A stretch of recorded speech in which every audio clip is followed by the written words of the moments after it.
Welcome back to the Team to Be Miami Heat podcast, your one-stop shop for daily Miami Heat content. My name is Amir. For today's episode, we have Gio back on the podcast once again. You can find him at Coach Gio on Twitter. He's also a contributor of the 5 Reasons Sports Network. How are you doing today, Gio? Doing great, man. Thanks for having me on again. I'm looking forward to chopping it up a little bit, talking about some of the most recent moves that Miami's made. For sure. And I was talking to Gio offline. I just got back from the East Coast. I was gone for 2 weeks. And anytime I was traveling is exactly when the news broke. And I mean, nothing has been major, but there's been a Haywood Highsmith trade. I haven't had a chance to make a video. I was flying back from New York the day that happened. And then I was driving on the road out of town again when the Dru Smith news dropped. I did make a video yesterday, so go check that out on the channel. But I do want to talk to you first about the Haywood Highsmith piece because I haven't talked about it or provided my thoughts. I just wanted to get your thoughts on the situation because it seems like there's a pattern right now with the Miami Heat's front office where they're struggling to maximize value when moving on from role players they've developed. In Yeah. particular, it seems to be always the undrafted guys. They've basically found these diamonds in the rough and have established them to become pretty good players for our system. They've been role players. Some of them played in the finals and started in the finals, and we haven't really had much to show. And so, for this Haywood Highsmith trade to the Nets, the Miami Heat attached a second round pick to move on from him. So, my question is, was this a sign of poor asset management again, or was it simply the reality that they thought he had a limited trade market, maybe because of his most recent injury that he sustained? So that's a tricky one, and the reason why I say that is from the outside looking in, right? Us as fans, insiders, report, whatever you want to call this, right? Content contributors. It does look that way. I can recall a few instances, the Victor Oladipo deal after he got hurt. They needed to offload some salary, so they moved him to, I think, OKC. They also did that with Dwayne Dedman after the massage gun incident. There's been other incidents as well where they've traded players to offload some salary. I think they did a swap last year with Thomas Bryant. And what it tells me is, as someone from the outside, I view it as poor asset management, especially when you see a few years back guys like Jay Crowder going for 5 second round picks to a contender. Um, you know, there's been a lot of instances. I mean, we've seen guys getting traded for less than that. But the consensus is that Miami really doesn't care about second round picks. I mean, I'm not saying that this is something that they've told me. I'm not that plugged in, but I will say they don't care because if they did, then we wouldn't see them offload them as often as they do. So if Miami's front office doesn't care about these second round picks, I think us as fans of the game or fans of the team probably shouldn't be as up in arms about it. Now, I will preface it by saying this: whenever they've struck out on an elite guy that has been making Miami a priority as one of the teams that they want to go to, right? We saw it with Kevin Durant. The list goes on and on. Bradley Beal, Dame Lillard, all these guys throughout the years that have apparently wanted to come here. Miami didn't pull the trigger. We always get a tweet from, Barry Jackson, let's say, or whoever's covering the team, but that Miami did not have enough assets. Well, if that's the excuse, then maybe you should stop trading away second round picks or first round picks or whatever picks you have or assets. So I didn't like the deal just solely based off the fact that I'm a Haywood Highsmith fan. I don't think he's an elite player, but he fit the team and the mold that they were looking for. He was probably one of the not probably he was one of the top 5 defenders on the team. The past 2 seasons, he shot 40% plus from three at about 2+ attempts per game. And I think that if they really wanted to get under the luxury tax, they could have done that closer to the deadline. I know that they were trying to move Terry Rozier, and apparently nobody wants him, so that's why they moved off of Haywood. But I just think they could have held on to him, and maybe a team that's fighting for a playoff spot or feels that they can contend, like let's say Detroit or God knows which team that needed a 3 and D guy. They could have Mhm. probably gotten maybe one, two, maybe even 3 second round picks for a guy like Haywood. So I don't like it currently, but I do know that it opens up some flexibility for Miami to make some moves. If they do choose that route, I'm not hopeful of it. I don't think it will happen because I think they really do mean it that they want to lean with the young guys. So this is going to open up opportunities for guys like Pele Larson, Jaime Jaquez, and so on and so forth. Yeah, my only issue with it is because we lose one of our best point of attack, even though he had a down year last year, and perimeter defender and someone who's only 6'5", but he has like that 7 foot whatever wingspan. Like he's someone who can guard 1 through 4, Yeah. essentially, right? Um, we don't have that anymore, and defense has been our calling card and identity for this team over the past forever, 10 years at least. While our offense has been not great over the last 10 years, especially the last 5 years in terms of points per game. We've been a bottom 5, bottom 3 team in points per game. I think in the last decade, though, we've been like a bottom 10 in offensive rating, but off defensive rating, we're always top 10, Yeah.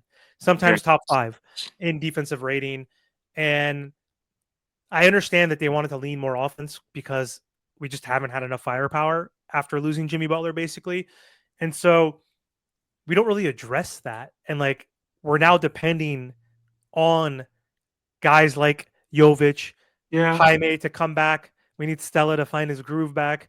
We need we need Pella to continue Well, to get downhill, right? Like if they don't pop, we didn't yeah. replace them with anybody because we replaced them with Dru Smith essentially, which is another not puzzling, but still kind of a head scratching move of why they did it now versus Uh, later, So I'll tell you this, Amir. I don't think their defense will suffer, and I'll tell you why. As long as we are in the Spo and Bam era, they're going to be a top 12 defensive team, no matter what. Those two guys can just account for so much. Now, you will have one of the best, not by my estimation, by the statistics, one of the best point of attack defenders in the entire NBA, top 5, top 10 in Davion. He's going to be here for a full season. Okay, so you have that. You have Pele, who's a dog, and he's only going to get better. Nico has shown plenty of strides from when he first came into the league, where he was fouling everybody.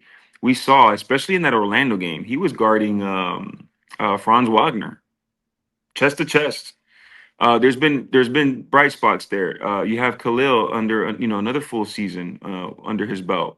You have although his defense has slipped because his offensive numbers went up, and he was playing for the Clippers. Norm Powell came into the league as a defender, and I think in this system he will be better, especially knowing that he probably won't have the same offensive load because he has a Bam, because he has an Andrew Wiggins, because he has a Tyler Hero, and of course Wiggins. We've been hearing some good reports that he's been in Miami training real hard. So I do think this team will continue to be, at least worst case, a top 12 defensive team. Now the question is, do the young guys plus a full season of Wiggins, Davion, and Norm Powell give you enough offense that they can be at least league average? That's the question. Because if this team, in my opinion, undoubtedly will be top 12 defense, do they have enough to be a league average offense? If they do, I think that they can be a top 6 team in the East. yeah, they would have to be like 15th in offensive rating. They've been hovering around 20 to 24 or something the last few seasons. So averaging, I think this is all on top of my head, like 109 the last 3 seasons. And Yeah, teams like the Pacers and Thunder or even like Knicks that have been averaging like 118, I think, right? Somewhere in that range, yeah, like close to that. around Like, there, so the league 120. average is what? 113, maybe 114. So if they can get like a couple Yeah, more field goals. So that starts with like pace. efficiency, pace and efficiency too. I mean, some players had like good years when whatnot, but Bam like was treacherous the first half where he was shooting like 40%, which is insane because his like Yeah, career average is over 50%. I think he's never shot below 50%, and except for last year, and he shot like 56% in the second half, which brought that yeah, average up significantly. But if he could be more efficient, Tyler Hero from the field, like his 3-point shooting is always efficient enough. That still needs to go up a little bit, I would say. But yeah, 3-point shooting, I mean, is going to be key for us because we have trouble getting to the paint. I know hmm, Norm can help us a little bit. Tyler got a little bit better. I think Nico can help us in that area, especially with this transition basketball, putting on that size. Hopefully, he can like take advantage of lesser defenders and when there's guards on him, posting up and using that strength. I didn't watch any of the games, but like one of their games last week, like he had that game where he had 3 for 5 from three at 20 something Yep. points. It's against European players, but like there was moments where I saw highlights where Jokic was passing to Jovic in the Yes. post, and he had a smaller defender on him, someone who's probably like 6'5", 6'6", and he was like posting up and turning around and drop stepping and getting into the paint and Yep. finishing at the rim. Like if he could do that in the NBA level, like against NBA defenders, and Listen, that would be Ni- huge, man. Nico has a skill set that no one else on this team has, right? He can be literally your pseudo point guard and can create opportunities for guys like Norm Powell. And I actually talked with Ethan from Five Reasons recently about this. About, let's say they do a closing lineup where you have Bam, Wiggs, Norm, Tyler, and that fifth guy, probably the one that makes the most sense for them to start, to be Nico, because he can kind of initiate the offense, not like a Chris Paul, but in the sense that you can have your best offensive threats running off of screens. Like, just imagine you having Wiggins spotting up in the corners. You have Norm and Tyler running off screens. You have Bam drop into the basket. Like, the possibilities there are endless. And there's two things that I personally, watching the games, these are two indicators that I'll know if Miami's in a good place offensively, right? If you're big four, by big four, I mean Bam, Norm, Wiggs, and Tyler, if they can combine on average to get you 16 to 18 free throw attempts a night, that's going to be a good thing for Miami, because there's always going to be that random, bench player like Pele who, in a 4 minute stretch can get you to the line 2 or 3 times. But if those guys can kind of average out to 16 to 18 free throws a night, the offense is in a good place. The other thing is just straight up possessions. How fast are these guys getting up and down the floor, especially with a young team? When you look at their roster currently, I think the oldest player is Norm Powell. He's 31, gonna be 32 or something like that. Everybody else is under 30. I'm not counting Rozier because I don't think he's gonna be a part of the rotation. So that right there tells you lean young guys, and what do young guys do best? They run up and down the floor. So I think those are two things that Miami can do to maximize their offense, is just get those four guys to the line, especially when things bog down. None of them are going to be that guy that's going to get you 10 free throws a night. But if they can combine to get you 16 to 18, you're in a good spot. And then just running the ball up and down the floor, getting those extra possessions. For sure. So maybe staying on topic a little bit. So who do you think has to be the X factor? Starter, bench player, like who's going to be the biggest X factor for the Miami Heat if we make it to the 6th seed and avoid the play-in for the, would it be the 4th straight year? We've been in the play-in for 3 straight seasons, I believe now, right? Yes, it'd be the fourth year.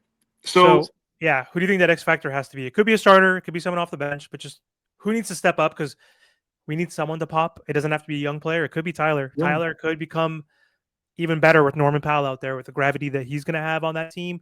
It's going to be harder to blitz him and do what the Cleveland Cavaliers did to him essentially in the playoffs, yeah, because now you have Bam Adebayo, who's still capable. I don't care what people say. Had a down year. He's someone can get you 17 to 21 points per game. He has that mid range. He can drive to the basket. I need him to do that more often. I think he yeah, did less of that last year, especially when slow-footed centers weren't guarding him. But you have Bam. But now you have Norm Powell, who's a 40% plus 3-point shooter who can also get downhill. Then you have Andrew Wiggins, to your point, in a full season with the Miami Heat, full training camp, full preseason, theoretically in a contract year, yeah, depending on how he feels, because he has a player option. So like this could be him showcasing at age 30, one yeah, of his last big contracts. So he needs to play and be engaged as a two-way player. So I don't know. Just what are your thoughts on who needs to be the X factor to help us avoid the play-in essentially and just yeah. compete in a weaker East? So I will say this. I'm a huge fan of Bam Adebayo.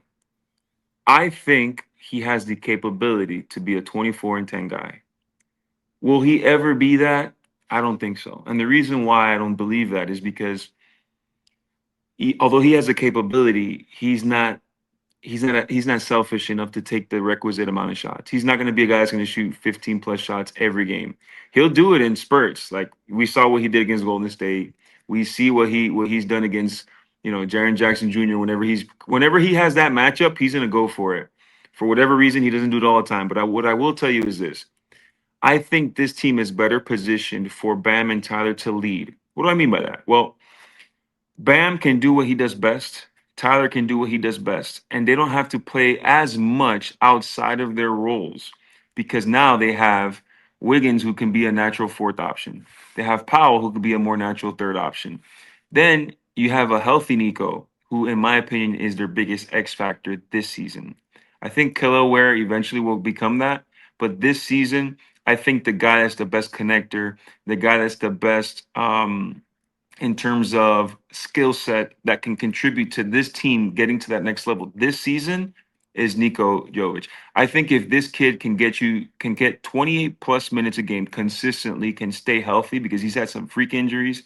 If he can just stay healthy, he's a great piece.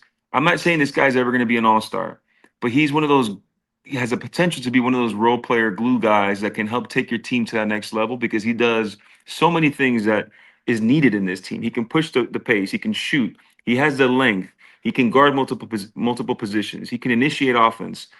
So because of all of those factors, I think he's the one that can determine how far this team can go in terms of because of their depth. But ultimately, we know the truth. We know that Tyler and Bam are what's going to be determining how far they go in the sense of, can they pull off an upset in a second round if they're able to get that far and beat a Cleveland or beat a New York or even an Orlando. That's the jury's still out on that. But I think that Nico is ultimately the X factor for this team this season. Yeah, I always say he's like reminds me of Lamar Odom-esque type Yes. of point forward. Lamar was 6'10. I think Nico's 6'11. I think Lamar probably had a better handle early on, Yeah. but still Nico's developing that. And like, I think Lamar was a better playmaker, ball handler earlier on. Obviously better all around in general, but still, I think like they have the same Yeah. blueprint of someone who could create offense in transition for their teammates, get to the rim a little bit. Like he's only going to get better. Nico's played like He's less only 22. And he's He's played only less than 2 22. seasons. He's played less than 2 seasons worth of games. He played 15 Yeah. games his first year, 40 the next year, like 65. He's played like barely under 164 games or Mhm. whatever it is, right? In 3 seasons. So he hasn't had the opportunity. So he can develop into that Lamar Odom-esque point Yeah. forward, someone who could bring the ball up, look for his teammates, hit that three, get to the hoop. Like I like that comp for Yeah. him. So I think he is definitely going to be probably I made a video on this actually. He's the biggest X factor on the bench. I agree with Mhm. that. If he can give you like 15, 5, and 5, and He did that for an entire month last year. yeah, so if he does that off the bench, that's a huge spark, I think, which we'll need. And going back to what you said about Bam, like never getting 24 and 10, like within the confines of his role on this team, I agree. But if he was on a horrible Washington Wizards, Or Nets, Chicago or something like that. well, if he was on a team like that where like they have nobody, like, and he could shoot 25 shots per game, he would average 25 and 10 easily. Like his defense would be lacking because he Yeah. wouldn't care as much because the team overall would be horrible, right? And he can't exert as much energy on defense because there's no point. Dude, He would you know what's he would funny? save it for offense, right? On a Yeah. lottery team, Bam would be 25 and 10. Look at Chris Bosh, what he did for the Raptors when he was a rookie before he came to the big three and was a third option. That guy was averaging 24 and 11. Like He that guy was a beast. I'm not saying he's Chris Bosh, No, but but the thing with Bam, right? And we've seen if you look at Bosch's stats, right, his first 7 seasons, he other than his rookie year, he averaged upwards of 21 points per game, and he was a double double up until he came to Miami. When he came to Miami, he was like 16-8, 17-9, and then his last 2 years with the Clots, he actually averaged 20 plus. But this is the thing with Bam, right? People that don't know ball or people that just don't watch the games don't know the impact that he has. Like mm-hmm, it's almost as if they just look at the stat sheet and they say, "Oh, Karl Anthony Towns had 27 and 12." Yeah, but he also gave up 30. You know what I mean? Whereas like people almost rather see Bam average 24 and 10 and have no defense than him give you 19 and 11 and just be the best defender on this planet. right, It's totally. insane, but that's how the game is today. Also, think about a player back in the day like Jason Kidd, who's well respected as a point guard, but you never hear Jason Kidd as often as you should. You hear about Nash, maybe Stockton, Yeah. Isaiah Thomas, Magic, Steph.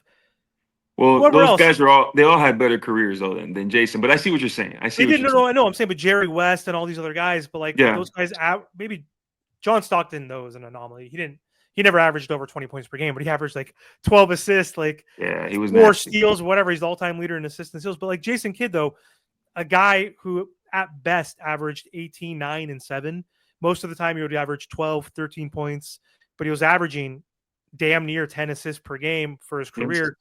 He doesn't get that notoriety though, because people will be like, oh, I'd rather have Jason Kidd, who's a two-way player, one of the best defensive point guards in He the was a great NBA, defender. Yeah. like a Gary Payton, like a Mark Jackson type of point guard. He doesn't get that credibility because he wasn't scoring 25 points like one of the flashier point guards. Like Yeah. he was doing everything else to help you win as a floor general. I Mm-hmm. don't think it's the exact same analogy or comp, but you know what I'm But I trying to get say. you. I get where you're coming from. Yeah. You know what I mean? Like he doesn't It's get as valid. much love, like because it's like they look at the box score and it's like he's averaging 13. That's not The, good enough. the players give him the love though. That's why everybody wants to play with him, and he's always on the Olympic teams. And hey, man, you don't become a 3-time All-Star for nothing. Totally. And if you want to look at someone who just scores, if you want to look at the box score, look at Jordan Poole and his like ability to impact or affect the game or help his teammates improve or get better, right? Yeah. That's talk about empty calories, right? So Yeah.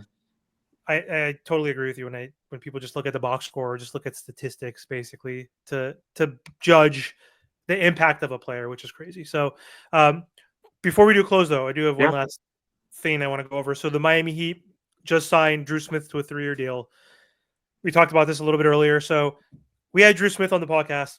He's the first, well, I guess, second NBA player that we've had on. Like for him to talk to me, who I think I'm a nobody, basically, which was really special for having an NBA player. That's why I started this podcast, was to talk to reporters, journalists, players, whoever, people like you, other content creators, like to build a community. And so I have to give him more love for that. So I'm a little biased. Like he's a nice dude, very humble, hard Yes. worker. So I'm happy for him in a sense, but I'm still like puzzled in terms of Yeah. why. Because one, we were in the luxury tax by 1.8 million. There's a repeater tax. I don't know the exact penalty, but it's not as harsh as being a repeater in the first apron. We're not a first apron team 2 years in a row.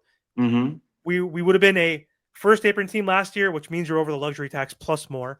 We were just going to be over the luxury tax. So I don't know exactly what the restrictions or penalties were on that, but it wasn't as restrictive as a first apron team. So why did we get rid of Haywood this early on? Because we could have, to your point earlier, maybe trade Terry. Maybe we do have to play him. There injuries are going to happen. He's making Yeah. too much money. Drew might not be ready, right? Dave Young could get banged up for a week. We might have to play him. And if he plays well, then like he can increase his value in theory at an expiring contract. We could have waived Fontecchio, which we didn't. We could have basically waived, which we weren't probably going to do because we haven't given him an opportunity yet. Kashaw Johnson, who's making basically $2 million. He has a guaranteed contract. He's someone who, if we gave an opportunity, wasn't producing midway, we could have dropped him, right? And maybe gave him a two-way, picked him up immediately, but that would have shed us under 2 million right there. There's so many options. So I'm Yeah. not sure why we did this. And now my issue too is we have too many guards. Like we're in a guard heavy approach again. Like, is this sustainable? Like it's like, I know Sean Rochester loves positionless basketball, but he likes functional size. We don't have it. We have 3 guys who are above 6'9". Yeah. We have Nico, Bam, and Ware. One of them gets hurt. We're screwed. Bam has to go back to the center position. Like Kalel gets hurt, then is Nico going to be our starting power forward? Is Bam going to be moved to the starting center spot? Like we have too many guards. What are your thoughts? Like, are we going to get exposed because of our lack of size in the front court now? So we still don't know, because I think training camp will kind of give us a better indication of where they're going to be heading in terms of the lineups. I will tell you this: Spo absolutely loves Dru Smith. Like he loves him. Um, the 3-year deal will, I mean, it's the minimum, so it's not going to impact them negatively in that sense. And he'll be 30 by the end of the deal. Okay, so they can decide what they want to do. This guy tore his meniscus, was waived, tore his ACL, was waived, tore his Achilles, and he's back again. It's a great story, and he's a nice dude, and I wish him all the best because last season he was on the cusp of getting that guaranteed deal. He deserved it. He brought a new energy to that team. They had a little run because of him being back in the lineup. Mm-hmm. This to me shows me that I think Kasparis is going to be a G League guy this season. I Yep. think that's what's one of the things that's going to happen. It also, to me, I believe either one of two things: either they're going to start Davion, or uh, Terry's going to be moved or something. Because why else would you sign another point guard? But there's a lot of ways that they can go with this. You can start Bam with Nico, with Wiggs, with Powell and Tyler, or you can start with Khalil and Bam. We know Bam has a preference to start with Khalil, and I think you have to kind of acquiesce to that because this is your main guy. Like, give him what he wants. But if you're going to do that, you also need to sign a third big because Nico can't be that guy unless you think that you can split the minutes between the three of them, and those are just your three bigs. One of them will always, like, two of those three Stagger. will always be on the floor and stagger it. Stagger. Yeah. But you also risk an injury happening, which is why I was kind of excited about Kai Jones. I think he has a lot of potential. They can still sign him prorated later on in the season when they won't cross the luxury tax. But there's a lot of things that are, I think, Miami has in the mix that's probably they're keeping an eye on. They have that open spot, which they love to do. The buyout market's the thing still, when Yep. the season starts. So there's a lot of ways that they can go about it. I'm just really excited to see how Spo tinkers with the lineup, how he's finally going to have to play these young guys, right? Because there's no vets to go to. Like, your vet is Norm, Bam, and Tyler, everybody, and Wiggs, like, right, and those guys are going to play. So you have to play Jaime, you have to play Pellet. I think the guy that's going to be on the outside looking in is Kashad. I think he's probably going to be one of the end of the bench guys, but Nico's going to play. Pelet's going to play. We saw what he did. Davion's going to play. They just signed him, so Jaime's I'm gonna curious play. to see. Jaime's going to play this year, so because of the H move. So they're leaning young. I'm just curious to see, like, if they can figure out a way, which I was hoping they could use that second round pick that they essentially gave up in Haywood, how they can use that with maybe Terry and getting a team that has like a guy with an extra year, I'm going to say DeMar DeRozan, but you preferably would want a big, right? Like, let's say Vucevic in Chicago, who could be the third big, along Bam and what's his name, and Khalil, and then Mhm. maybe move Nico to the three. Who knows what can happen? But I think ultimately Terry and Kashad are going to be the guys on the outside looking in, and I think you got to move Terry somehow, some way, just to get a big in there because they need a third big desperately. That's their biggest Yeah. need at the moment. I know, that's what I'm perplexed about. Like, you didn't get someone for like the absolute veteran minimum where it's like 2 point something, then you prorate Dru's contract because we don't know if he's going to be cleared for training camp or anything like that. So we'll see. But I love how Yeah, you also said young, like one of the young guys is getting an opportunity because they are young, obviously. Like, but Pella 24, Jaime 24, Davion 26, Kashad is 24. Also, all that seems funny to me because Dwayne Wade won a championship for the Miami Heat, the Miami Heat's first championship in 2006 as a 24-year-old. So it's like yeah, these guys haven't even like cracked the rotation or had an opportunity yet, and they're 24 years old. So it's all relative. But yeah. yeah, they're we're younger than we've been in a long time. To your point earlier, we only have two guys who are like in their 30s, Norman, Terry, who hopefully And will be Terry, shipped off, before the deadline in February. So yeah, I don't see it happening like unless he yeah, has to play, right? Like due to injury, like Dru's not ready. They have to play him for some reason, some minutes. Tyler gets hurt or something, or someone's in foul trouble and there's an injury. He has to come in and he yeah. somehow gets his talent back from the Monstars. Like he literally probably. So my theory is the Monstars touched Terry's neck two Oh my seasons God. ago and broke his Yeah. neck, and like they stole his talent and gave him a neck injury.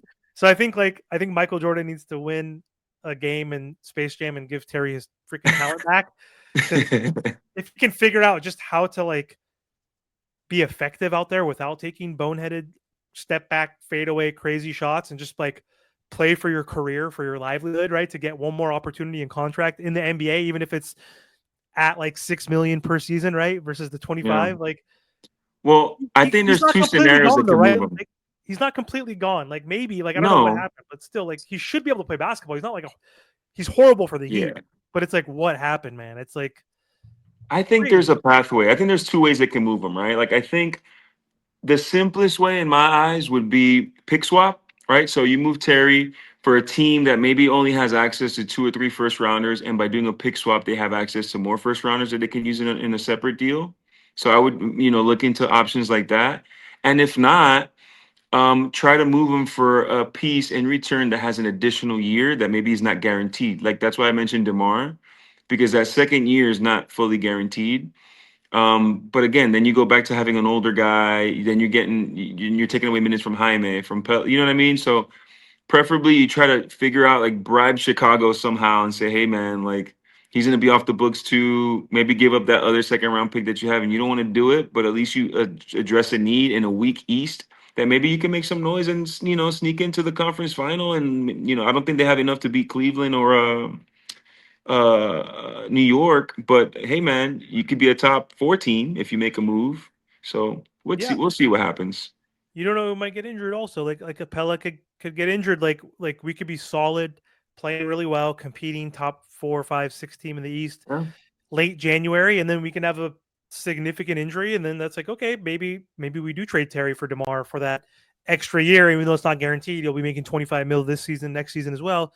Yeah. Maybe you take on that type of player, or you take on like a younger prospect kind of solid player. Like he's not going to be available, but like a Jaden McDaniels type of Oh. young player that like has potential, not necessarily because a Mhm. two-way player, but you know what I mean? Like maybe there's someone Yeah. like that where it's Yeah. a 3-year contract guaranteed, but like we're taking on lesser this season, right? Like Yes. he might be making 14, 15, like a Dorian Finney-Smith type of guy, that type of contract, but he has Mhm. 3 extra years. Maybe we take on someone like that for Terry Rozier, Royce O'Neal? like a Royce O'Neal type player. You know what I mean? Like someone who's making like 10, 12, but Yeah. maybe multiple years. I don't know. We'll see what happens, man. But Yeah. I'm just tired of the dog days Yeah. of summer and just not having basketball for another 2.5 months, or no, 2 months and 2 weeks, I guess. Or it's like Something like usually that. starts Yeah. like Halloween-ish, before Yeah. Halloween, October Yeah. 26th, You got like 28th. 2 months. 2 months. More than 2 months. It's the 18th. We have like 2 months and like some change. Oh, I'm thinking about training camp and preseason and all No, who cares about that? But yeah, that. as a content creator, yes, I care about that, right? Like, Yeah. sure, but I mean, I want the regular season to start as soon as possible. But hey, we got football coming up in 3 weeks, Hey, there actually. we So go. Fantasy football time, baby. fantasy football team, and I am not a Dolphins fan, thank God, even though I'm a Miami Heat fan. So I don't have to suffer the pain of being a Heat fan of late and a Dolphins fan of their historic proportions. It's been rough, I'm sure, but Yeah. I'm a Niner fan. And that's also been freaking horrible because every year the Heat lose in the championship, the Niners have lost in the Super Bowl Mhm. those 2 times of recent history. So Hey, let's hope it happens again. At least we get that far. I can't handle it. I can't handle losing both basketball and football in the same season. And we Uh, haven't. The Niners is worse. They haven't won a championship in almost 31 years now. So at least the Heat's only like a 10, 11 year. But either way, they're both in the double digits now, which is not fun. So I don't yeah, know. Better than the Dolphins. When the hell they win last? Like, have they won? I don't even. Yeah, they've won like in the 70s, maybe. So yeah, 72. exactly. So could be worse, always, right? Yeah. All right, Gio. Thanks for hopping on. Appreciate the Thanks, time. brother. Before we hop Appreciate off, you. yeah, let the audience know where they can find you again online before we hop Yeah, off. guys. So I'm on Twitter or X. I'm Gio Valdez _ GeoValdez.